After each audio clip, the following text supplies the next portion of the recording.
పూర్తి కాలే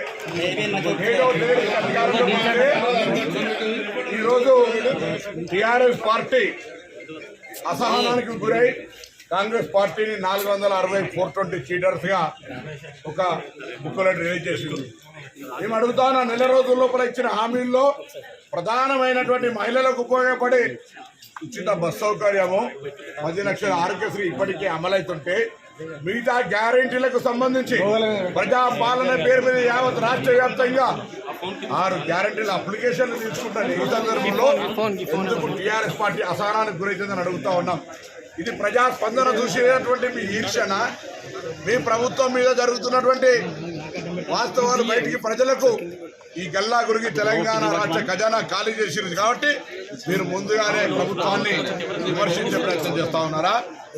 ఈ రోజు అడుగుతా ఉన్నాం, మేము 420 అయితే ఈ రాష్ట్రాన్ని దోపిడీ దొంగల్లాగా దోచుకొని డికాయిటిక్ సెక్షన్ 390, నేను అడ్వకేట్ను, వారి పోలీస్ అధికారి 390 సెక్షన్ తెలంగాణ ప్రజలారా, భారత రాజ్యాంగ స్మృతి ప్రకారంగా టీఆర్ఎస్లకంతా చదువుకునే బుద్ధి జ్ఞానం చట్టం రాజ్యాంగం పట్ల గౌరవం లేదు. తెలంగాణ ప్రజలు సెక్షన్ 390 దోపిడీదారులు డెకాయిట్లకు సంబంధించిన సెక్షన్ అది మీ మీద పెట్టే రోజు వస్తుంది, జాగ్రత్త. మేము ఇప్పటివరకు నెల రోజుల కాడాగాలి చీటర్స్ ఎట్లయితాం, 420 కేసు ఎట్లా అప్లై అవుతుంది? మీకు అసహనం బుద్ధి కూడా ఏం పని చేయాలో కూడా తెలుస్తలేదా? ఒకవైపు 2 గ్యారెంటీలు అమలు చేసి మిగతా 6 గ్యారెంటీలకు సంబంధించిన ప్రక్రియ అప్లికేషన్ కొనసాగుతుంటే ఎందుకు తొందరపడుతున్నారు? రాష్ట్రంలో ఖజానా ఖాళీ అయిందని చెప్పిన వాస్తవాన్ని జీర్ణించుకోలేకపోతున్నారా? ఇదేం అన్యాయం. గత 10 సంవత్సరాలుగా అనేక హామీలు అమలు కానీ మీ ఉన్నాయి, వాటిని అడిగే హక్కు లేకుండా హౌస్ అరెస్టులు, ఎక్కడికక్కడ నిర్బంధం, నియంతృత్వం చేసిన మీరు ప్రజాస్వామ్యంలో మీకు ఒకవేళ ప్రభుత్వం నచ్చకపోతే, ప్రభుత్వ పాలసీ నచ్చకపోతే నిరసన చెప్పి హక్కుంటాక నెల రోజులు కూడా కానీ ప్రభుత్వం మీద 420 అనడం అంటే ఇది పూర్తిగా దగాకోరు డెకాయిట్ 4-3 కాంగ్రెస్ పార్టీ తరఫున ఆరోపణ చేస్తాం. సార్, రేపు తెలంగాణ వ్యాప్తంగా ఉన్న అద్దె బస్సులు నడవే అంటున్నారు, దానిపై మీరు ఏమంటారు? అద్దె బస్సులు నడవేయని ఎక్కడ ప్రకటనలే, వాళ్ళ యాజమాన్యం నాకు కూడా కలిసారు, ఆర్టీసీ ఎండీ గారిని కలిసారు, కమిటీ వేసినాం.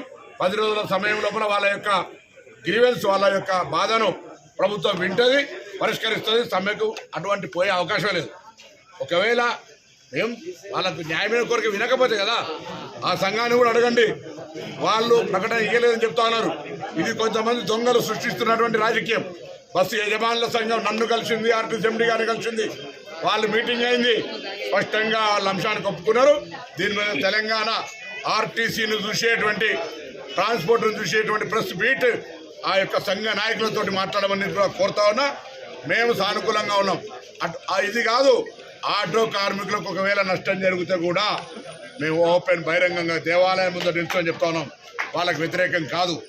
మేము మహిళలకు ఉచితంగా ప్రయాణం నిర్ణయం తీసుకున్నాం, ఆటోలకు నష్టం జరగాలని కాదు. ఒక నిజంగా నష్టం జరిగితే నేను ప్రభుత్వ ప్రతినిధిగా చెప్తా ఉన్నా, వాళ్ళ సమస్య పరిష్కరిస్తాను. మీరు తెలంగాణ బిడ్డలు, మా ఇంటోళ్ళు, మీకు నష్టం చేసేటువంటి మాకు అవసరం లేదు. అనవసరంగా టీఆర్ఎస్ చక్కర్ల పడకండి. ధర్నాల పేరు మీద అనవసరమైనటువంటి ఆలోచన చేయకండి. 4 లక్షల లెక్క మెట్రో వచ్చింది, ఏం చేశారు? ఊలో ఓవర్ వచ్చింది, ఏం చేశారు? అరే ఇలా అనేకమైన రకాలు వస్తాయి. దానికి సంబంధించినటువంటి ప్రత్యామ్నాయంగా మీకైనా అవసరం ఉంటే మమ్మల్ని అడుగులు మీకు